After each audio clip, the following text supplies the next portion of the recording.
पात्रपुर निकटରେ मर्मौत सड़क दुर्घटना 3 मृत मेडिकल पहुंची शोकसंतप परिवार को भेटले मीना सामंतराय। गंजाम जिला पात्रपुर ब्लॉक जरड़ा थाना अंतर्गत पथरघाई निकट एक भयंकर सड़क दुर्घटना घटी 3 जन युवक मृत्यु होईछि। ଏହି ଦୁଃଖଦ ଖବର ପ୍ରସାରିତ ହେବା ପରେ ସ୍ଥାନୀୟ ଅଞ୍ଚଳରେ ଗଭୀର ଶୋକର ଛାୟା ଖେଳିଯାଇଛି। ସୂଚନା ଅନୁଯାୟୀ ବନମାଳୀ ଗ୍ରାମର 3 ଜଣ ଯୁବକ ରାହୁଲ ନାୟକ, କେଦାର ନାୟକ ଏବଂ ରଞ୍ଜନ ନାୟକ ଗୋଟିଏ ବାଇକ୍ରେ ଦମ୍ବାପୁରରୁ ମନ୍ଦରଡ଼ା ଅଭିମୁଖେ ଯାଉଥିବା ସମୟରେ ପଥରଘାଇ ନିକଟରେ ବାଇକ୍ଟି ଭାରସାମ୍ୟ ହରାଇ ଏକ ଗଛରେ ପିଟି ହୋଇଯାଇଥିଲା। ଘଟଣାସ୍ଥଳରେ ହିଁ 2 ଜଣଙ୍କର ମୃତ୍ୟୁ ଘଟିଥିବା ବେଳେ ଅନ୍ୟ ଜଣେ ମେଡିକାଲରେ ପ୍ରାଣ ହରାଇଛନ୍ତି।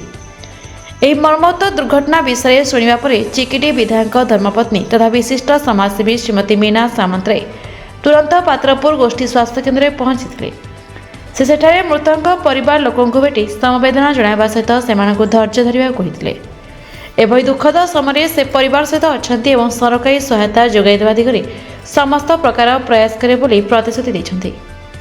ଜରଡ଼ା ପୋଲିସ ଘଟଣାସ୍ଥଳରେ ପହଞ୍ଚି ମୃତଦେହ ଜବତ କରିବା ସହିତ ବ୍ୟବଚ୍ଛେଦ ପାଇଁ ପଠାଇଛି।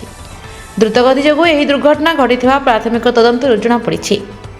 3 ଜଣ ଯୁବକଙ୍କ ଅକାଳ ବିୟୋଗରେ ବନମାଳୀ ଗ୍ରାମରେ କାନ୍ଦବାଳି ଛୁଟିଛି।